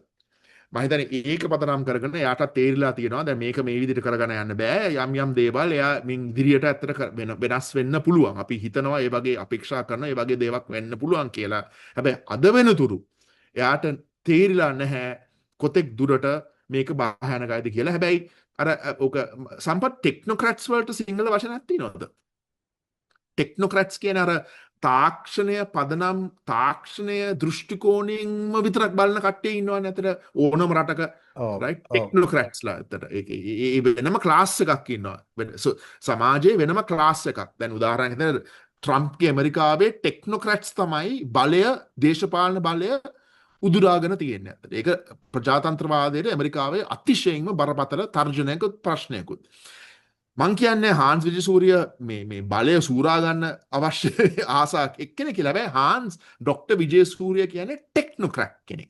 මානව අයිතිවාසිකම් ගැන අල්ප මාත්‍රයක්වත්ම ජීවිත කාලය පුරාම වචනයක්වත් කියලා නැති පුද්ගලයෙක්. කියන්න අවශ්‍යතාවයකුත් ඇති වෙලා නැහැ. ඒක තමයි මම අර ස්ලයිඩ් එක ඕගොල්ලන්ට මතක් කරේ 2006 එයා CEO යටතේ ඉන්නකොට තමයි ඩයලොග් පවුල් 2,20,000කට ටෙලිෆෝන් සර්විසස් කැපුවේ කිසිම මානව අයිතිවාසිකම් පදනමකුත් ප්‍රජාතාන්ත්‍රික මේ ජුඩිෂල් ප්‍රොසෙස් එකක් නැතුව. ඉතින් ඒ වගේ පුද්ගලයෙක්ට මේක තේරෙනවද කියලා මං ඉදිරිපත් කරන්නේ අපි කතා කරන දේ තේරෙනවද කියලා ප්‍රශ්නයක් එන්නත් පුළුවන්. නොතේරෙන්නත් පුළුවන්. මොකද ඒ වගේ දෙයක් ඒ කතා ඒක එයාට වෙනම ලෝකයක්. ඒක එයා කිසිම විදිහකට එයා එන්ගේජ් වෙලා නැහැ. ඉතින් මෙව ප්‍රශ්න හැබැයි අපි 2025 දෙසැම්බර් මාසයේ කතා නොකර යුතු ප්‍රශ්න. මොකද මෙව දැන් මේ දැන් අස්සෙක් දුවන වගේ දැන් මේක දැන් මාර්තු මාසයෙන් මොකක් හරි ඊනික් එකක් දියත් කර නිකුත් කරන්න යනවා නම් අපි හිතන්න ඕනේ දැන් ශක්තිමත් පදනමක් තියෙනවා කියලා. ඉතින් ඒක නැහැ. සම්පත් මහත්මයා මම කැමති පොඩ්ඩක් දැනගන්න මම හිතන්නේ අපේ ડોક્ટર මේ සංජන කියපු එකේ අර එක පැත්තක් මතුවෙනවා දැන් මේගොල්ලන්ගේ මේ අවශ්‍යතාවය මම හිතන්නේ වැඩි ජනතාවගේ ආශිර්වාදය ගන්න පැත්තක් වෙලා තියෙන විශේෂයෙන්ම මේ කරප්ෂන් සහ අල්ලස දූෂණය වංචාව අර මුණ ගැසීම් වලින් තොරව සිදු කරන්න ඩිජිටල් කරන්නේ පාවිච්චි කරනවා කියන එක. ඒකෝට ඒකත් එක්කලා ඒ වලටත් යම්කිසි වැට බඳිනවා කියන වගේ ඒ ආකර්ෂණීය අදහසක් දෙනවා. ඒකත් ඒක අවශ්‍යතාවයක් විදිහට පෙන්නනවා.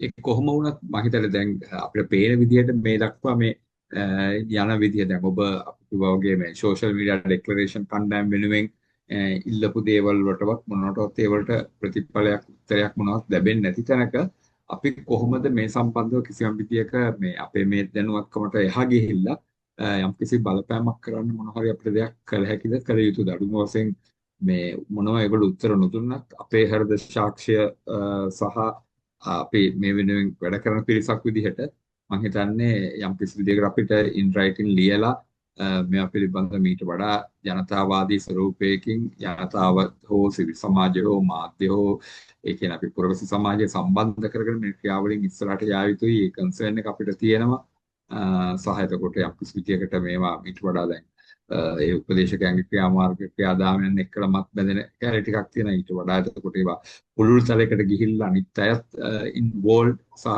ඕනර්ෂිප් එකක් වෙන විදිහට වෙන්න ඕනේ කියන වගේ පණිවිඩයකුත් එක්කලා අපි කුමක් කළ යුතුද කියන ප්‍රශ්නේ තමයි අවසානයේ ඉන්නේ. ඒකට අර කරන විදිහට බලපෑමක් කිරීම සඳහා වන යම්කිසි දැනුම් දීමක් වගේ දේවල් වලින් පටන් අරගෙන යම්කිසි සංවාදයක් ඉස්සරහට ගෙනිච්චොත් හොඳයි කියලා මට නම් හිතෙනවා අපේ කණ්ඩායම වෙනුවෙන්.